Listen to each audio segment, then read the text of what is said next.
Go. Okay.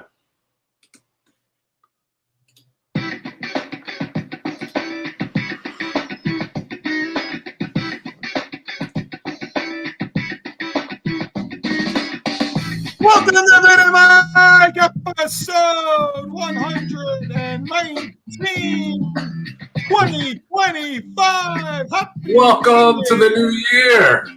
Good to be back with y'all. Guess what? How you doing, Vinny? Guess what? Guess. How are you? Good. Guess what? Guess. Guess? About Guess what? What? It's our fourth year doing the podcast. I thought it was year 3. Is it really 4? Yeah, we started in 2022. Wow. You're Now right. 2025. The fourth year. We're going into our 4th season. Can you believe it? Season.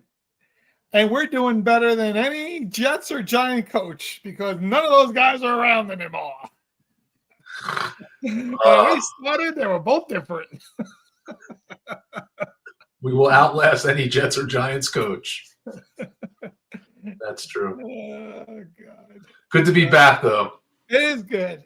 KKF Kansas City, you guys are having a great time with your 15-1 Chiefs, who doesn't matter what you do this week. You win or lose, you'll still be the 1 seed. So congratulations, Kansas City out there. And then, of course, the website, vinandmikepodcast.com. Go on, buy a shirt, a sticker. Do we have magnets on there? I don't know. There's magnets. We got magnets. We got it all. They're up on turntables, walls. So, go to see Victor at 34-36 West 32nd Street, 5th floor. Take the elevator. Make sure you don't get stuck. Don't jump in the elevator. All that stuff. Get off on 5. Ask for Victor. Get some French fries while you're there.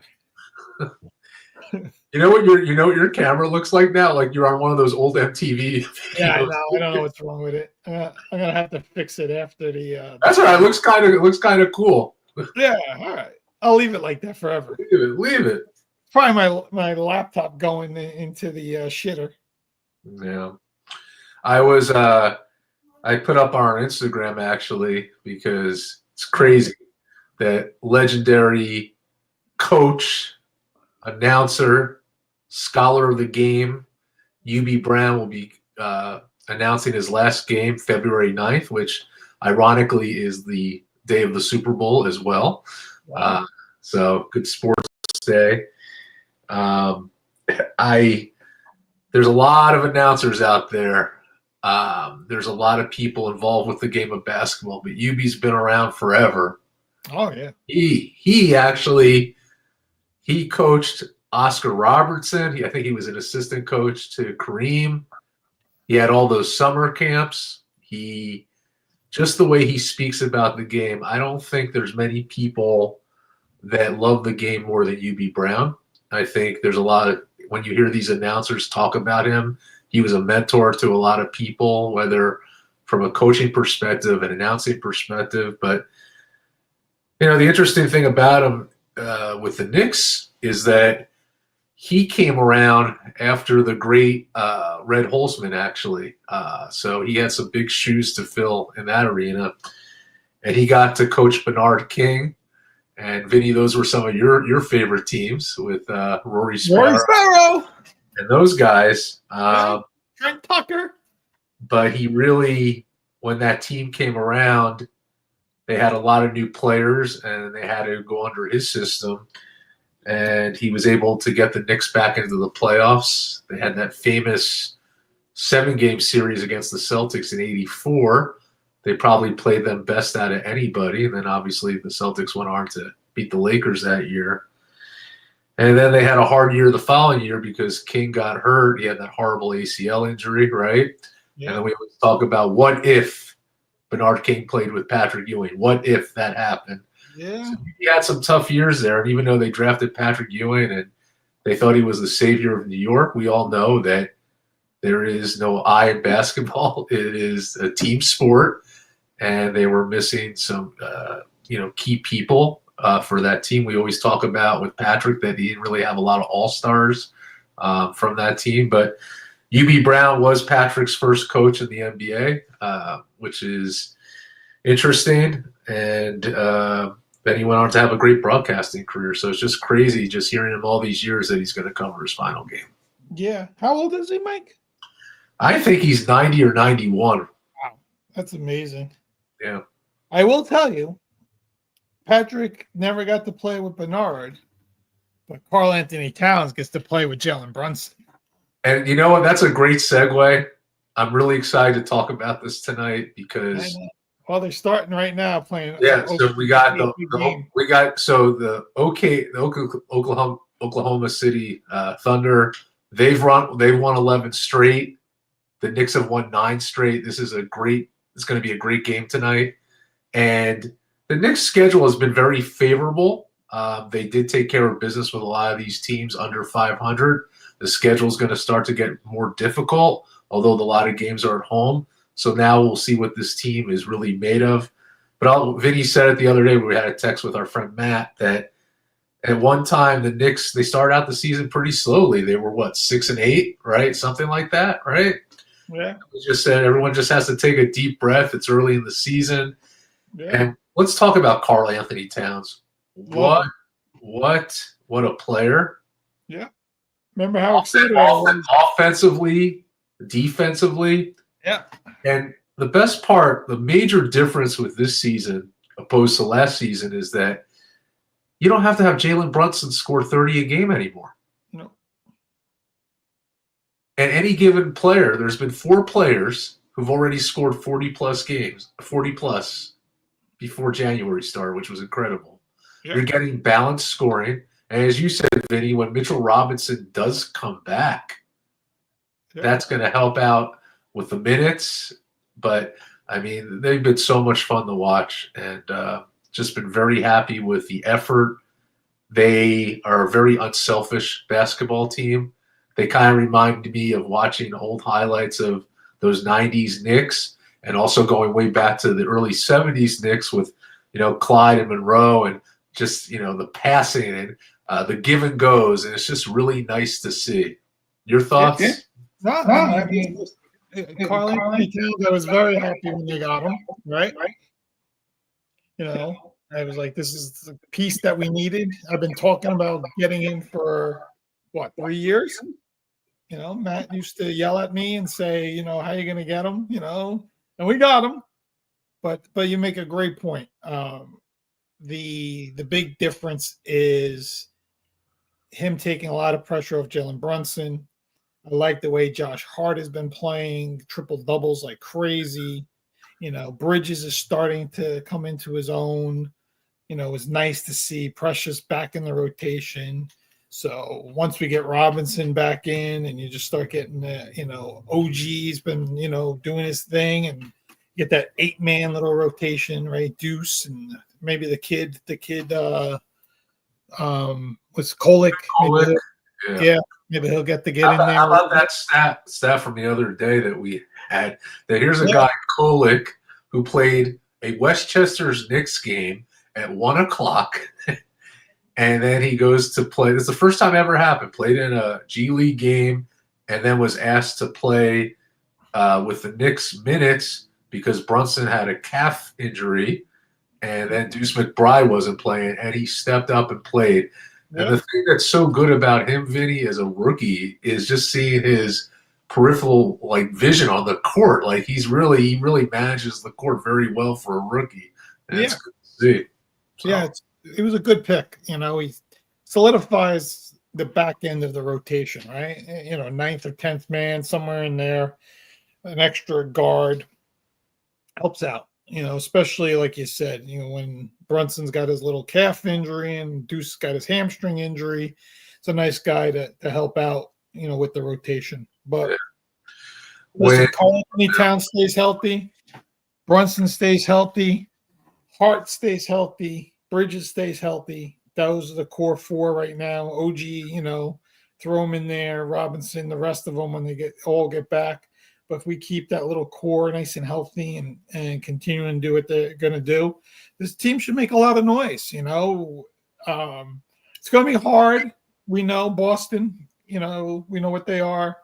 Cleveland has been playing phenomenal basketball. The East, Milwaukee's still tough. There's others out there as always, but it just feels good that I feel that this team come April, May, June will be there and be competitive and have a shot of winning an NBA championship. Not saying we're gonna win, but it feels nice to know that we have a really good shot of being there. It almost feels like being a Yankees fan.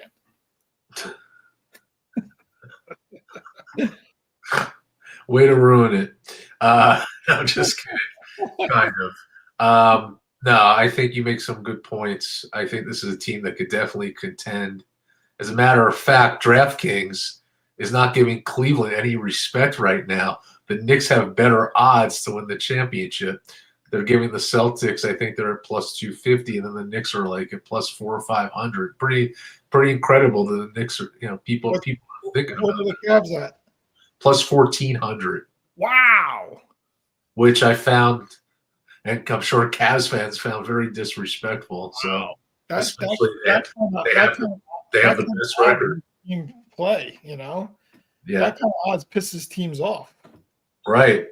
So no, I think the Knicks are right there where they want to be. They are literally a half game behind the Celtics, I think. But as I said, their schedule is going to get increasingly difficult, but they got the right chemistry right now going into these games, and we'll see how they can compete. Hats off to Coach Tibbs. I watched I love the Roommates podcast with Josh Hart. It's a great podcast, and everyone should check it out. They had Tibbs on over the summer. And you just see how much Tibbs never smiles. You see, it's all business on the court, but you got to see a different side of him on this podcast. You got to see him laugh, and he was cracking jokes at Jalen Brunson and Josh Hart and the team and Rick Brunson. So if you get a chance, check it out. But you can tell the team has so much respect for him, and they'll do whatever it takes to win. They don't mind playing the long minutes. That's why they have the conditioning, and they work hard towards that. They'll do what it takes to win. And it was funny because in a post game, they had asked Josh Hart, because Brunson wasn't playing, Deuce McBride wasn't playing, and they asked him a question. He goes, "Yeah, we're a talented bunch. We could win it on any given night." And that's the attitude that you need. You're not relying on Jalen Brunson to win the other night. You were able to beat Utah, a team that you should beat, but you have the players on the court that could do it. So it's a special team. And the best thing about Josh Hart is anytime you mention him in a Instagram post or whatever, he actually takes a minute to check it out. He actually looks at our stuff. So we appreciate that. We do appreciate that. Thank you, Josh. Mm-hmm. Thank you, Josh. Yeah, that's kind of cool. So, no, I mean, listen, I'm really excited for this winter. I'm excited going into the spring. I think the Yankees are going to be the team to beat in the American League. So that's exciting. I'm excited for New York baseball, even though I'm upset that Soto's a Met, but I think it's good for New York baseball as a whole. But we're sitting here, Mike, in January, and we got to talk about it. New York football is disgusting. It is disgusting. Can you say that word again? Can you just say disgusting? Disgusting.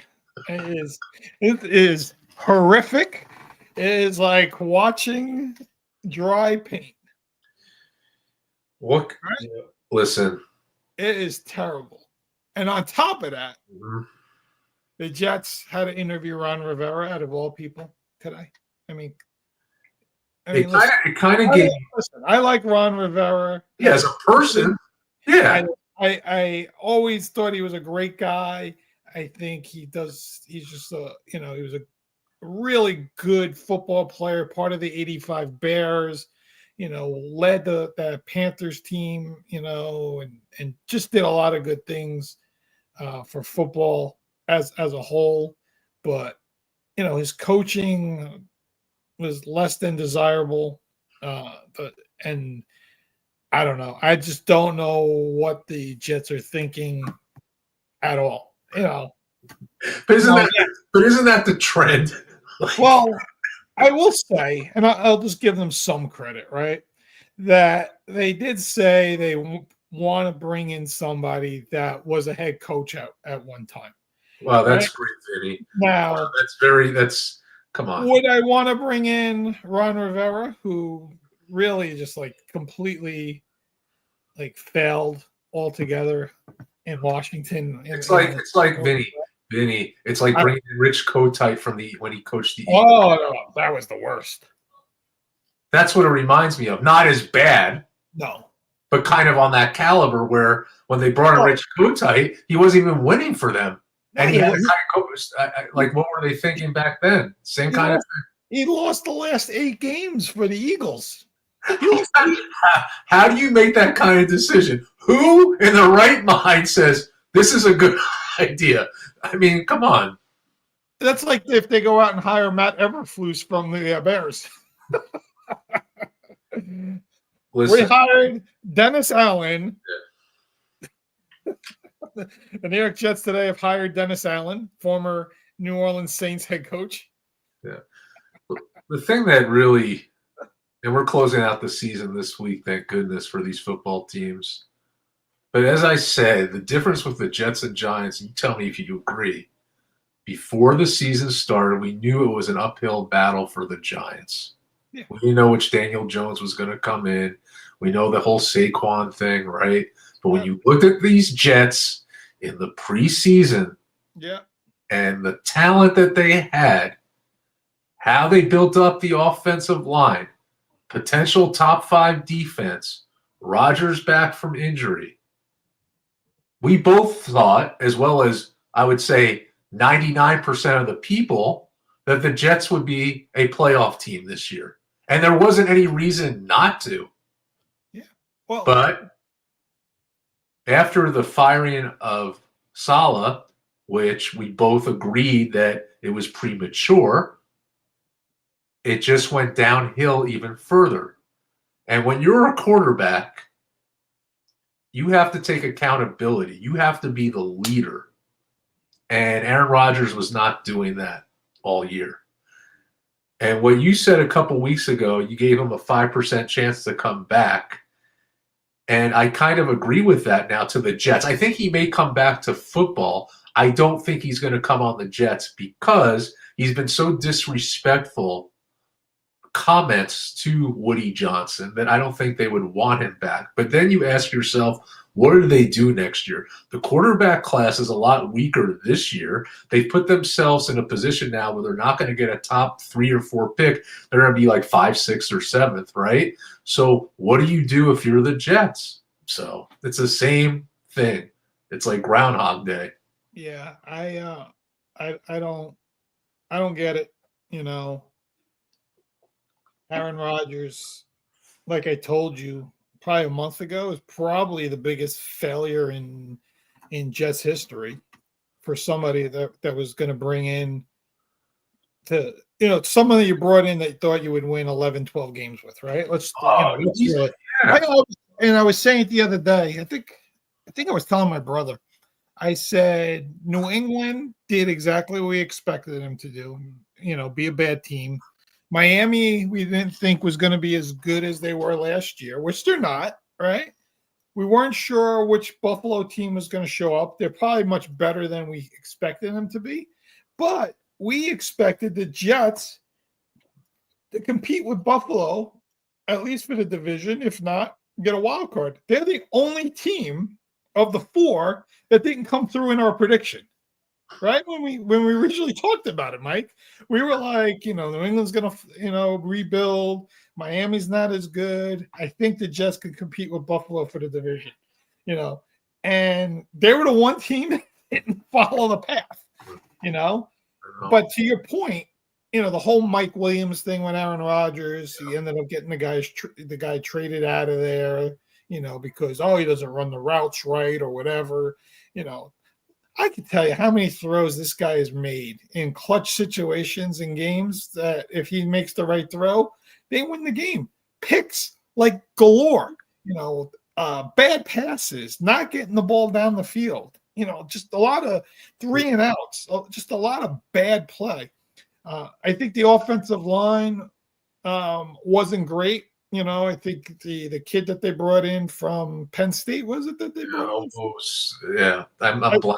Yeah. He wasn't that great. We knew Tyron Smith was old, and just none of the little things worked out for them. Brees Hall did not have the year he should have had. Garrett Wilson. It's just a lot of stuff that you expect, and the defense completely fell apart once Salah was out of there. Albrecht, whatever he was doing, it just wasn't. It didn't translate once Salah left. So I think that has a big to do as well. But and Sauce Gardner had a terrible season. He also, you can see how unhappy. That's the other thing, right? That's the big problem now, right? The big problem is Gardner, Garrett, and Hall. Yep. Are they going to want to come back and be Jets? It doesn't seem like it. There is dysfunction throughout, from Woody Johnson all the way. I mean, it's just complete dysfunction. They need to hire Mike Vrabel as their head coach. I don't think he's gonna go there. They need to hire somebody that's gonna come in and kick their asses, like Dan Campbell kind of like mindset. Mike Vrabel mindset. I think Rex Ryan could do that, Vinny. I know you may. I don't know how you feel about that, but I feel Rex in the short term, he'll go in and kick their ass. Yeah, but if you're going to bring Rex in, you need to bring in a big-time offensive coordinator, because you need somebody that's going to come in and really drive that offense. And I don't know who's out there, It's nice. You bring Rex in, you build up the D, you got somebody that comes in the building that's bigger than every player out there and is going to, shape up things inside the building. But Rex's problem was that, they didn't put Mark Sanchez in the right spot. They took away his confidence when they brought Tim Tebow in. They did a lot of stupid things. And you're going to be bringing in a young quarterback, most likely, or somebody that's, a stopgap. You're going to bring in Carson Wentz or Jimmy Garoppolo, until you get the next quarterback. But you need an offensive coordinator that's got to run things. Look at Sam Darnold, right?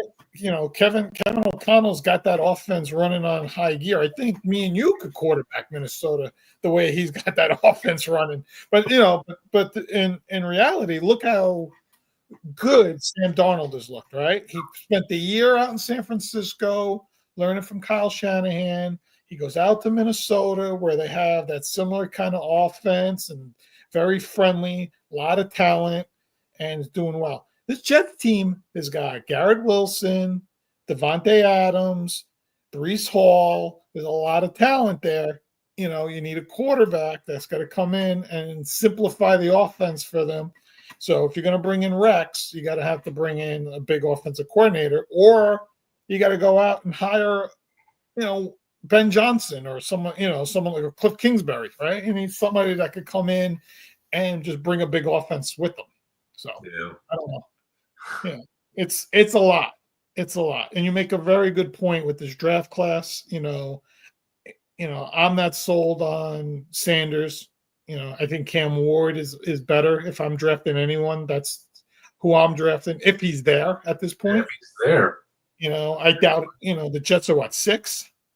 5 or 6. I have to look again. Yeah, and the Giants are ahead of them, and the Giants want a quarterback, and the Titans are ahead of them. Another team that might draft a quarterback, and Cleveland's ahead of them, who, they're probably going to give up on Deshaun Watson sooner or later here.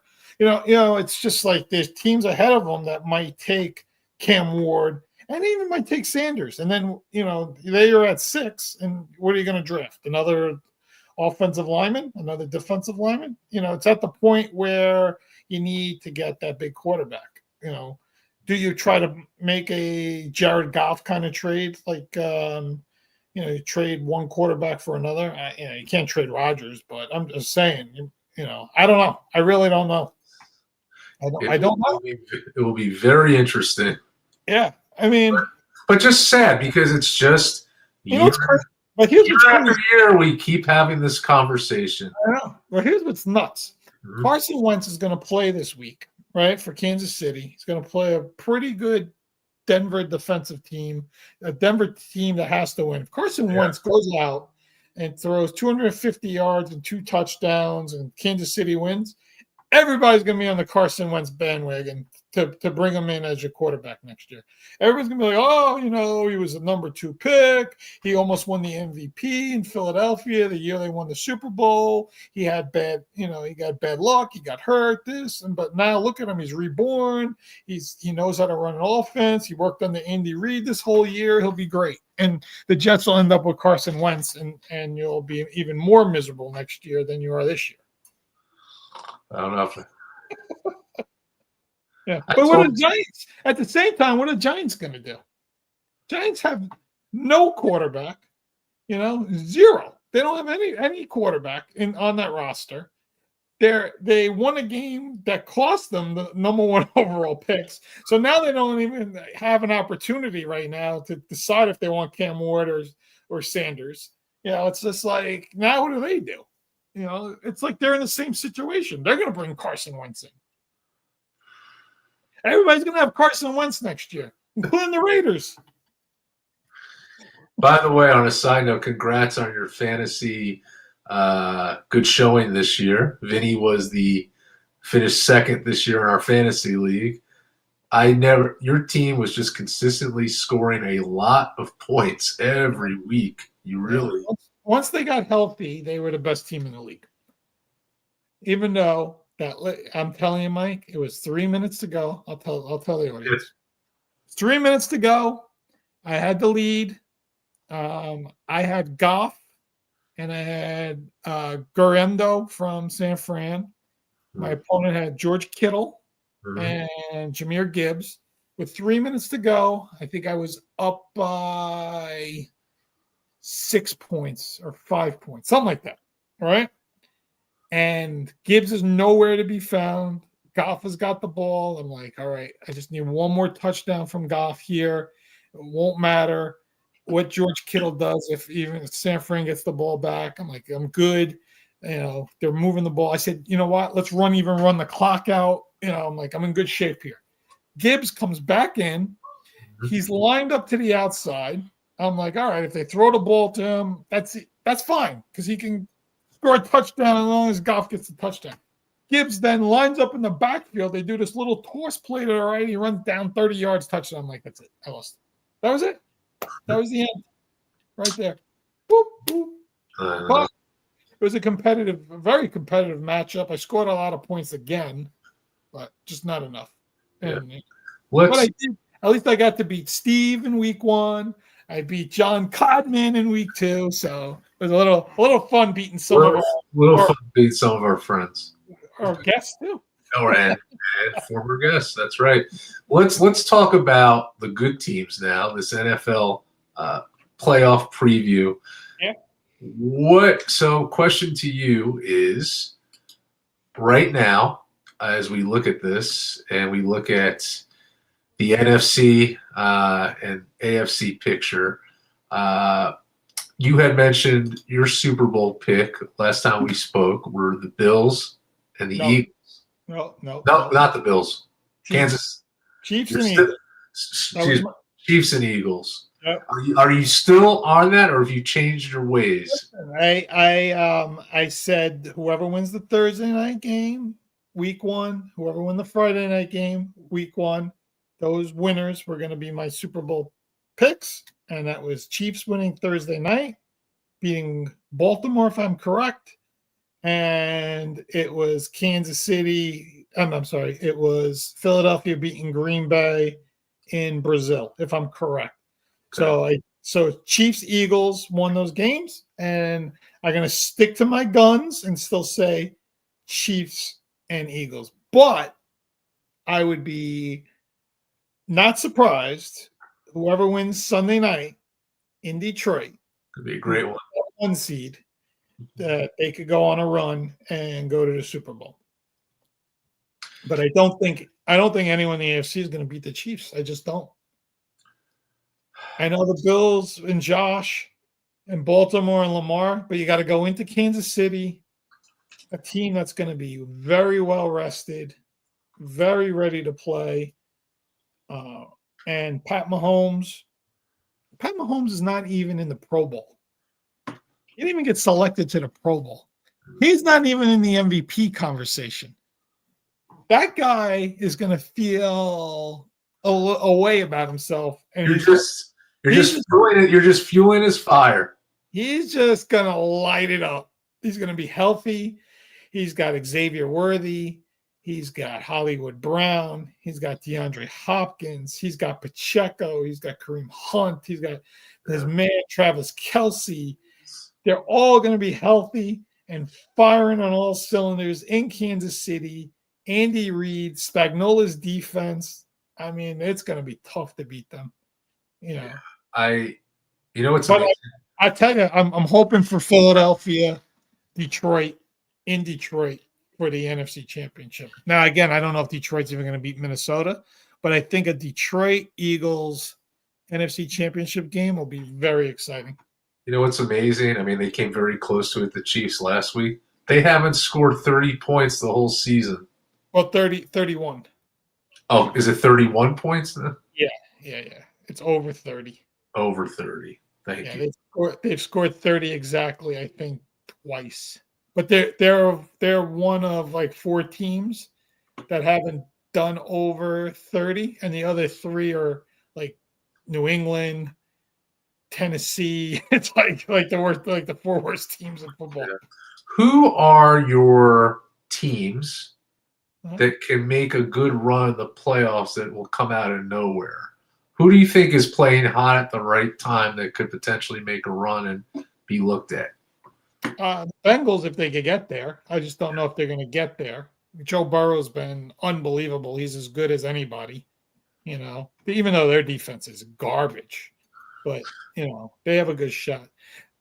I don't think the Packers are good enough to win on the road.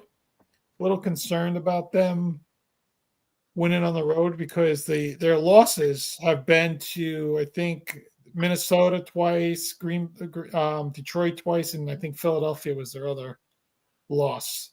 So I'm a little concerned if they can, beat those teams. Who else is there? Oh, Washington. Washington's interesting. Jaden Daniels is very interesting. So, but I don't know if you can go into Philly, and win in the playoff, right? Yeah. You're going to go into Detroit or into Minnesota and win a game. I think whoever the 1 and 2 seeds, like Buffalo, is the 2 seed in the AFC. I just think it's very top heavy, the league, when it comes to these home games and playoff games and who these teams are at the top, right? You look at Kansas City, right? Mahomes. You look at Buffalo, Josh Allen, MVP probably of the league. Detroit, Goff and Gibbs and St. Brown, and then the Eagles with Barkley, right? And then the defenses for Kansas City, the defense for Philadelphia. Even Buffalo's been playing a little bit better. Detroit's got to get that a little tighter. They do. Some of these games, but I don't know when you look at it, it's just top heavy. Would I like to see Lamar make a run? Of course, I like Lamar. Maybe Jim Harbaugh and the Chargers, that'd be nice. Like Herbert, good story. But, I was just going to say that I would love to see the matchup, and it's very well possible the Ravens versus the Chargers. That would be good. Where they're sitting right now, that would be a great game. It'd be what, a 3-6 game? A 3-6 game. The Ravens are 1 game ahead of the Steelers right now, but if they lose to the Browns and Pittsburgh beats Cincinnati, it would kind of flip-flop. But for right now, that's a very realistic matchup. Yeah, and I don't see the Ravens losing, and I don't see the Steelers winning.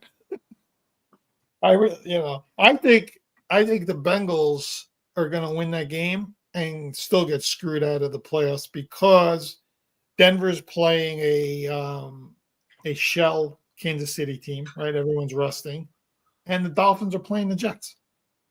At this point, me and you could be playing for the Dolphins. We're going to beat the Jets. You know what I mean? Yeah.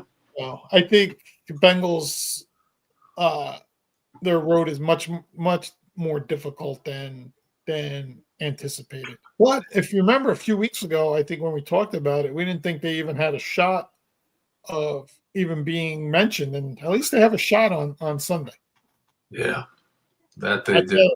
But I am excited for this Vikings-Lions game Sunday night.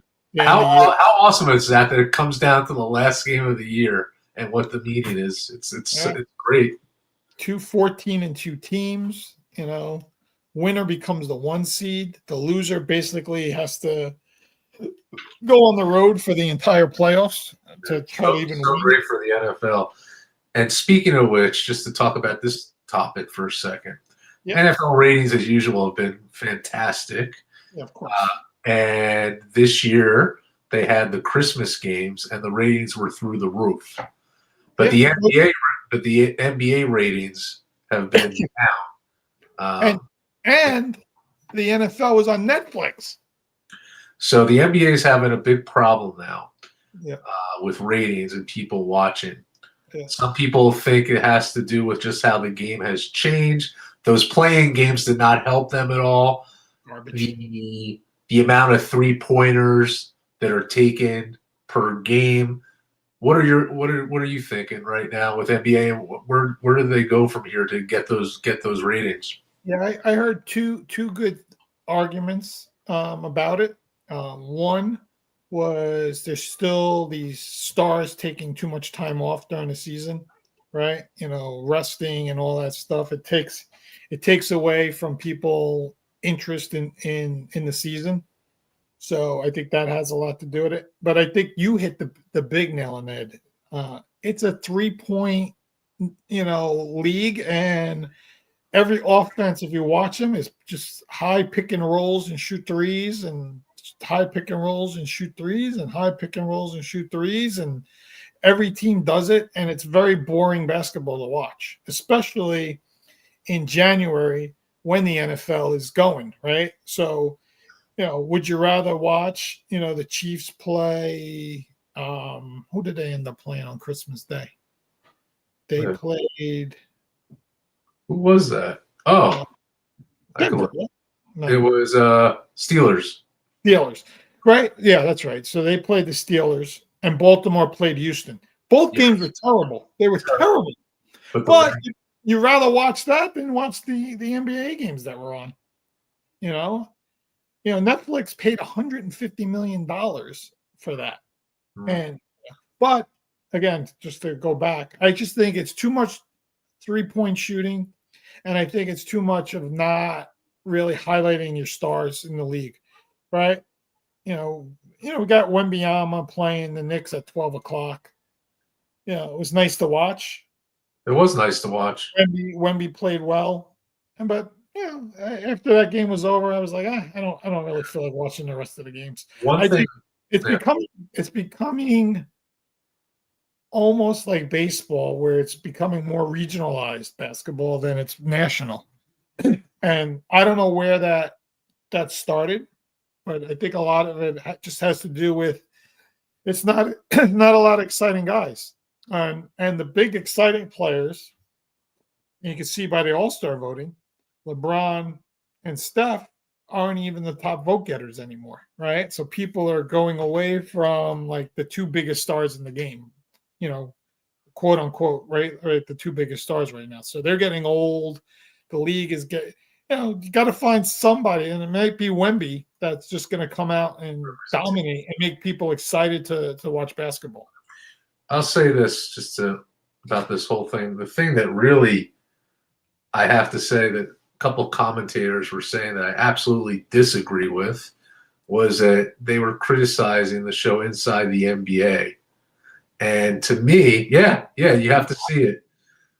One of the guys on Colin Cowherd's show, and then the coach of the Lakers, JJ Redick, You'll see it. JJ Redick's an ESPN guy. Go ahead. Okay. To me, Inside the NBA is one of the best shows on TV.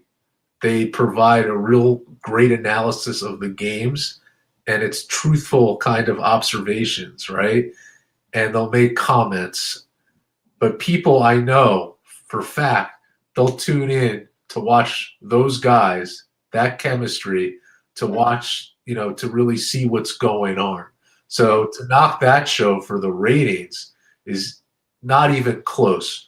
What it is how the game has changed, and these 3-pointers, too many 3-pointers, not enough post play. It's funny, Vinny? I was watching. In fact, I've been on a big Netflix kick, and I watched the Bad Boys, that documentary, right? Yeah. About the Pistons, and you just see how the game has changed.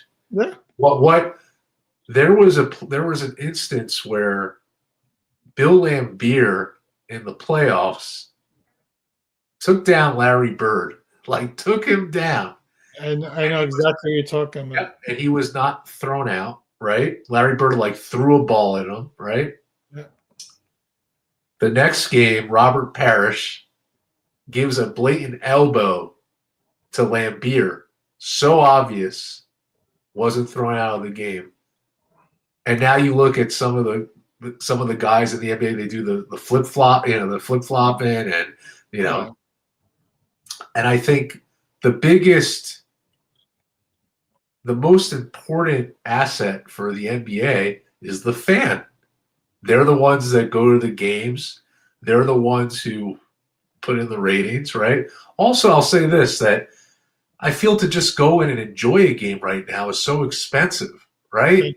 That has a lot to do with it, yeah. You go to a Knicks game, let's say you're a family of 4, right? You're probably spending, at least for a decent seat, probably, I'm saying decent, $200, right? It's going to cost you, when you put everything together, close to $1,000 to go to a game. Over, yeah. That's another issue. You can't really there's just a lot of things that Adam Silver really has to think about. And, we both love our Knicks, and they're fun, they're fun to watch, but they have to look at the whole game now and really try to make some changes that are going to get fans watching again and go. It has to happen. So I inside the NBA is generating ratings and all this stuff, and like you said, I get text messages from people that say, "Oh, did you see what Barkley said, or Shaq, or this?" Yeah. Anthony was upset that Barkley, was retiring, and then I had to tell him that he's not retiring. But he decided to come back. So now he's happy again because it's his favorite show to watch. It's the best. That's those guys have 7 years left on their contracts, right? Him and Shaq, they signed, Kenny, they all signed these huge contracts. But how is a pregame show impacting the ratings, or a postgame show? It doesn't make any sense. You're telling me that is the reason why people aren't watching the NBA? What? That doesn't make I gotta send you that YouTube clip, because it was such any sense. Jealousy. If it's anything, it's jealousy because of their network, right? But it was such a ridiculous take on these. I mean, just whatever. It's a ridiculous take. Listen, everybody that like you said, and people that talk to me, they love the show. They think it's funny. They think it's entertainment. They think, they really give you a good breakdown of basketball. They don't sugarcoat when guys are playing bad or playing good or whatever, right? So, I don't know. My thing is, what's terrible for the NBA is a guy like Jimmy Butler decides that he doesn't want to play for Miami anymore, and makes up all these statements, and now is forcing himself to get traded, right? How many times do these guys force themselves to get traded? How many times did Kevin Durant do it? How many times did James Harden do it? You could go right down the list. This is another thing that we've talked about. But is that good for the sport? No, it's not. People want to hear about Jimmy Butler, and I'm not happy playing basketball anymore. Well, then don't play. Take your $30 million a year and go somewhere else. That's the other thing that pisses people off. These guys make more money than every single person that we know in 1 year, right? All the people we know, what they make in a year, we don't even equal Jimmy Butler. And he's crying about not being happy playing basketball. Yeah. That's why for us, we were so lucky in the 90s and even early 2000s to watch those teams. Every team had superstar representation. Most of the guys, they just wanted to compete. They didn't ask for trades. And if they did, they wouldn't be like on today's social media crying about it. It would kind of be behind the scenes, right? But even if a player knew they were in a potential trade, they would still play hard, right? And it's just different. You're right, Vinny. Like all this stuff just adds up, right? You see someone like Jimmy Butler, and you saw with, you see with like a Durant. You've seen too many people now. James Harden, another example, right? Yeah, it's aggravating. And here's the other thing: as good as these players could be, they'll never have a good legacy, ever. Because what the fan's going to remember, the average fan's going to remember that they played for all these different teams and they wanted out, and you can't respect it. They don't care. They really don't care. I never once heard Charles Barkley say, I want to go play in Chicago and play with Michael Jordan. I never once heard Patrick Ewing say, go play with Michael Jordan. I never once heard Michael Jordan say, I want to go play with those guys, right?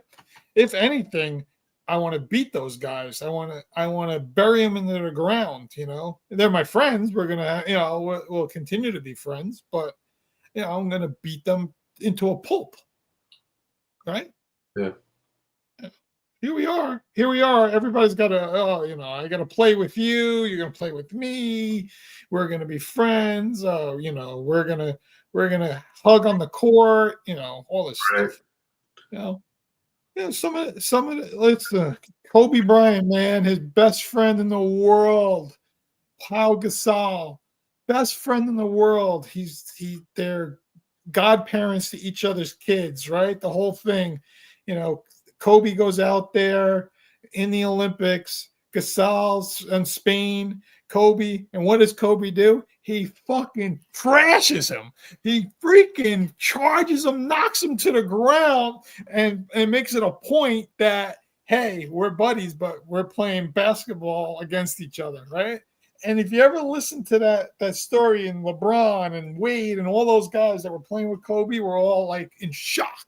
Like they didn't even know what to do, right? And right then and there, that's the mentality of 80s and 90s basketball. And that was Kobe Bryant's mentality. And that's why, to me, Kobe Bryant is one of the greatest basketball players ever. And he doesn't get the higher respect of like LeBron, right? Like, oh, LeBron is like – LeBron can't shine Kobe's shoes when it comes to competitiveness and wanting to win.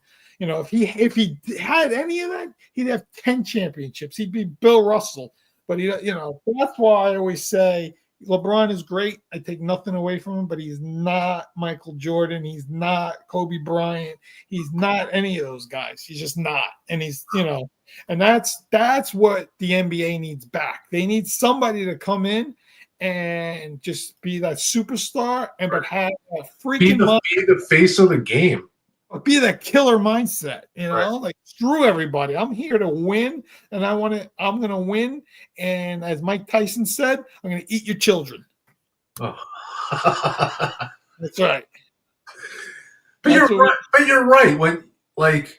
When Jordan was playing, he was the face of the NBA. People went to stadiums to see Michael Jordan. And you're right. Could it be Wemby? Potentially. But who is it right now? They don't have it. They don't. They have some extremely talented players, right? But there's no one who's really the face of the NBA right now. Well, LeBron is done. He's 40 years old. He can't say he's the face. Steph is 37, whatever. He can't be. Someone like Giannis, someone like Jokic, these guys have to step up and really, be the guy. I don't know. I just don't know. I miss the Jordan Kobe mindset. I really do. It's sports is to win. It's competitive. You're supposed to be competitive. You're supposed to be fair and competitive, but you're there to win. And I sometimes feel these guys are out there and going through the motions. Like they sit out a game and are okay if their team loses, right?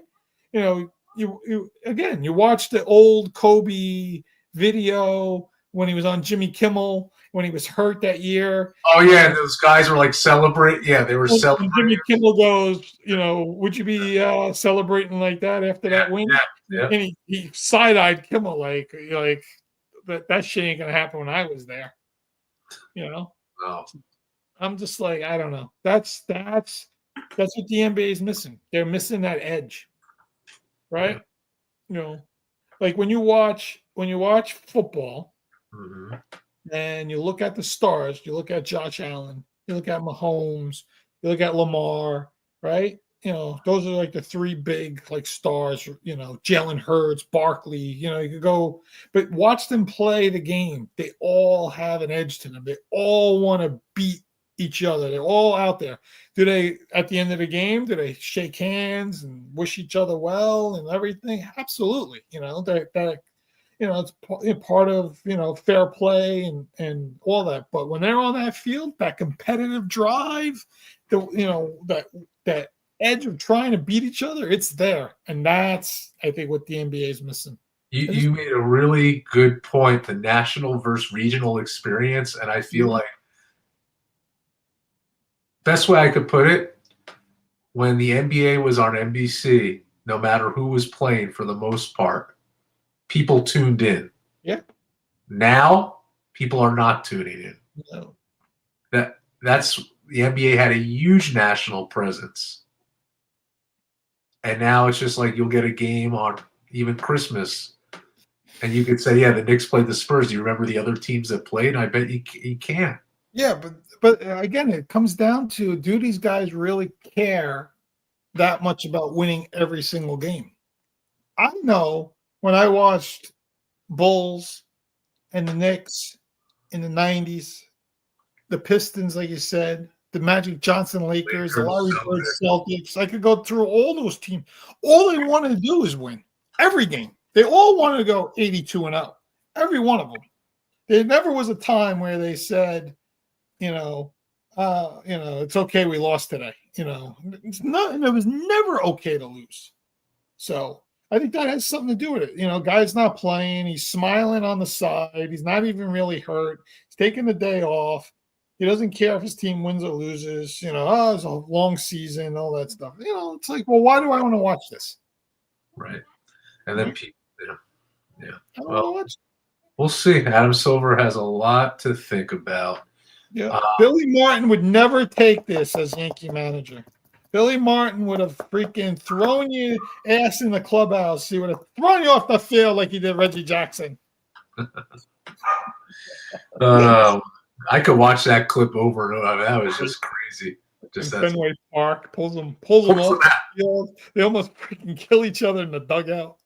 Yeah. We got about 5 minutes, but now I got to ask you. We're in our fourth year, which is crazy. Yeah. We started in February or even January, right in the playoffs. Those great playoffs. January of 22, when the Rams went on to win the Super Bowl. There were some great playoff games back then when we started. We started with incredible. Yeah. When you look back of where we started, where we are now, what are some thoughts?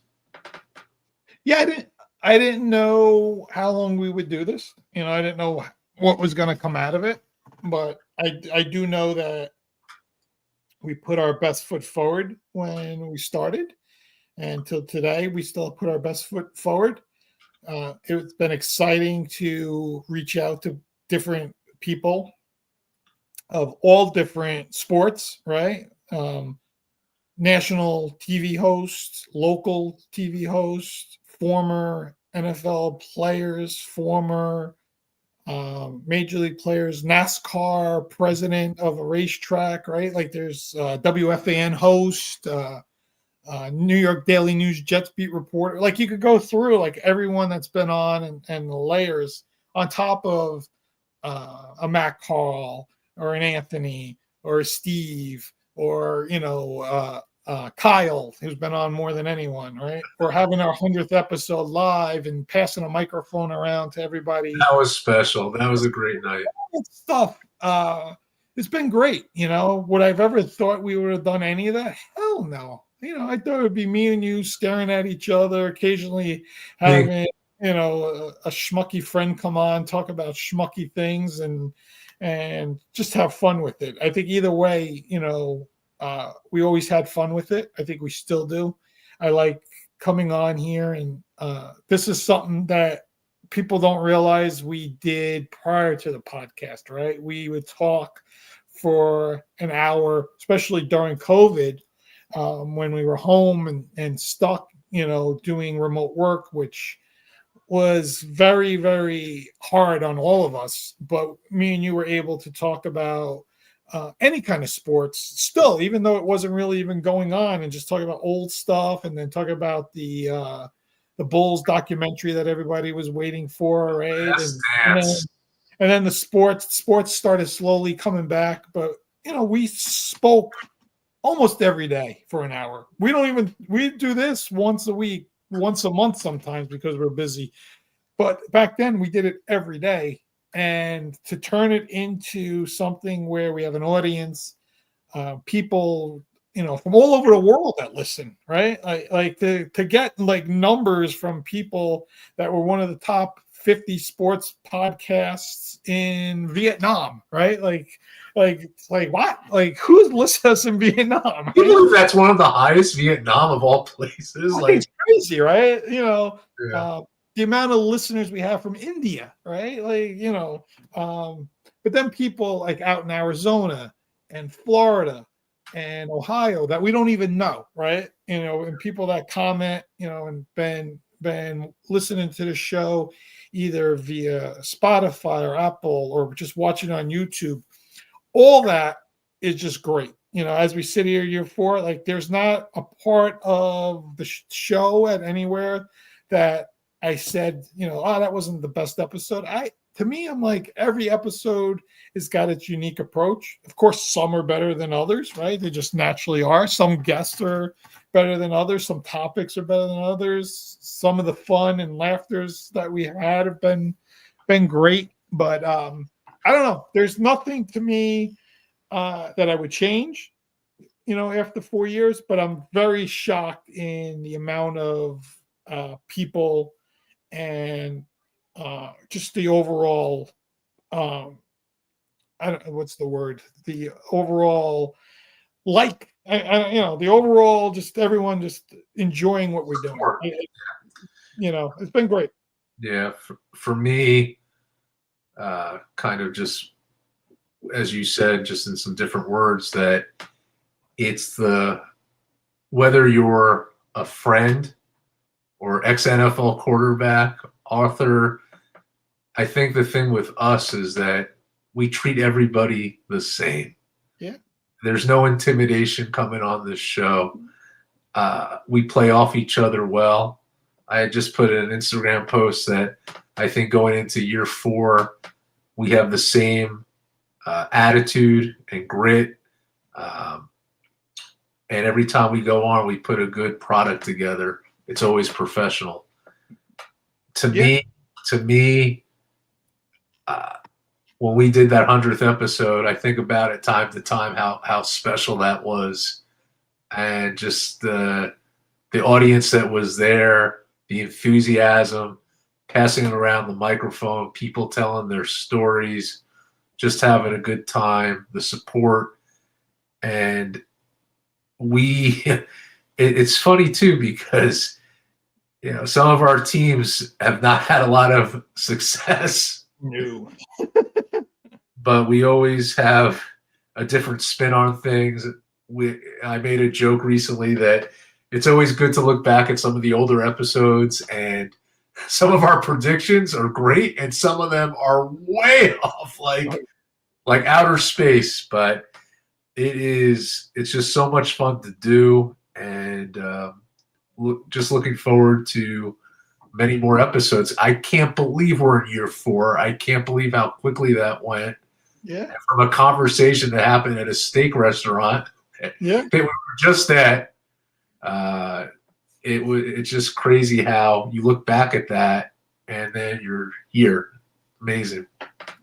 I remember doing one of our first interviews with Ron Flatter. Yes. Horse Racing Nation, right? And we had him on to talk about, I think it was the Preakness and the Belmont, and then talking about, the Kentucky Derby. And I think Bob Baffert, I think that's when his horse got suspended or was disqualified, and we had Ron come on. And if I can remember correctly, Ron even gave us who he thought was going to win that Belmont was a long shot and actually came in and won. But the best thing, which a lot of people don't know, if not, I don't know if anyone knows besides me and you, is that Ron Flatter wrote us an email after our interview with him and said to us the way that we conducted the interview with him. And here's a gentleman that was in radio, was been in media, I think, for 30 plus years. He's the editor and chief of horseracing.com. Wrote us an email, said, the way we conducted the interview, the way that you treated him as a guest and everything, that we were going to be very successful in the podcast. And I think he was, I don't even know what episode we had him on. I know it was very early on. And just to get that kind of email from two guys that were, not even sure what we were really doing, making sure we were doing it right, and hopefully we're doing it right, to get that from someone like that, to me was like one of the turning points early on, that we're going to do good on this. Like we're doing the right thing. There's a guy that's been doing this for a long time that really went out of his way to write us an email to thank us. So if Ron is out there listening, thank you, Ron. He always said after that he does tune in once in a while. So hopefully maybe he'll get a chance. To this one. Yeah. But a really nice guy. If you're into horse betting, as we are across the new year, the Kentucky Derby does come up quick. Horses. It will be there as soon as you know it. horseracing.com. Check out Ron and all his articles. I think he even has the Ron Flatter podcast himself. Like I said, the guy's he's been on CBS, and he was what was it, NBC, and all this. I don't know. He's got a tremendous history. So great guy. Speaking of, I just want to say, I don't want to leave this out. Speaking of CBS, wanted to definitely send our condolences to Greg Gumbel, who passed away recently. I just think of March Madness and seeing him on TV. Yeah. Actually, in his very early career, he was on MSG. He was on MSG doing kind of pregame, and then he would sub in for Marv Albert and doing Knicks games. Probably in the mid to late 80s, something around there. But then he was at CBS, and you just always saw him as an icon. And he was always just, I heard Charles Barkley talk about him because Charles Barkley worked hand in hand with him with March Madness. Just always just professional, kind. It's just going to be weird not seeing him on that broadcast. But yeah, that was. Yeah, it's amazing the amount of people that worked with him that all spoke so highly of him. Bonnie Bernstein, when she was everybody. CBS. That's good things to say. Trent Green recently on the football show. That was, but like, for me, like you said, it was that NCAA March Madness when they would go to like the studio and just his voice and all that. It's going to be missed, it's crazy. And I think he was an original WFAN host with like Jim Lampley. Like really?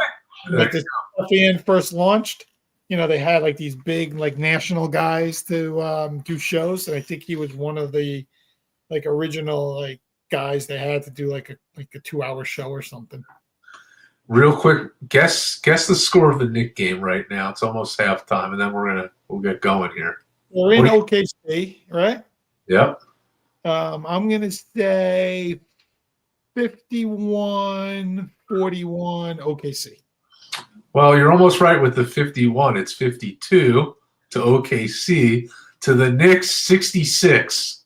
Knicks are winning 66-52. Look at those Knicks. That's a lot of points at half. I know.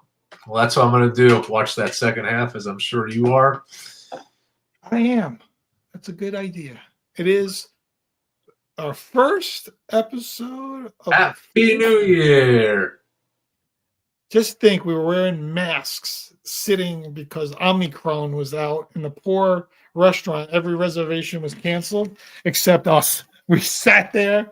It's so crazy that Vinny said that because through COVID, we're going to eat steak. We were there with our friends recently, and you couldn't even like stand. It was so crowded, like where our table was. But then when we were there the first time, there was nobody there. No one there. There was no one there. It was us and the mashed potatoes. You and those mashed potatoes. How were your mashed potatoes on New Year's Eve? It was amazing. What a combination. Mike showed me this picture his New Year's Eve. I know you would appreciate the food. He had fried chicken. He had mashed potatoes. He had, what else was on there? There was mashed potatoes, coleslaw, biscuits, baked beans. All right, coleslaw ball. Sides, like we had like hot sauce, honey. It was incredible. You said only, what, $55 total? Like 52, 55, something like that. Yeah. That's a good price in this day and age. Yeah, it was very good for all that food. They sell these big like 40-ounce cans of beer at Secaucus now for like $11. Yeah. And you're there getting fried chicken, $25 a person. I know. It's pretty good. But anyway, now good to be back. First episode of the new year. Our next episode will be 120. Good number. And we will see you then. All right. Have a good night. See you, Mike. Till you next time. Go Knicks. Goodbye.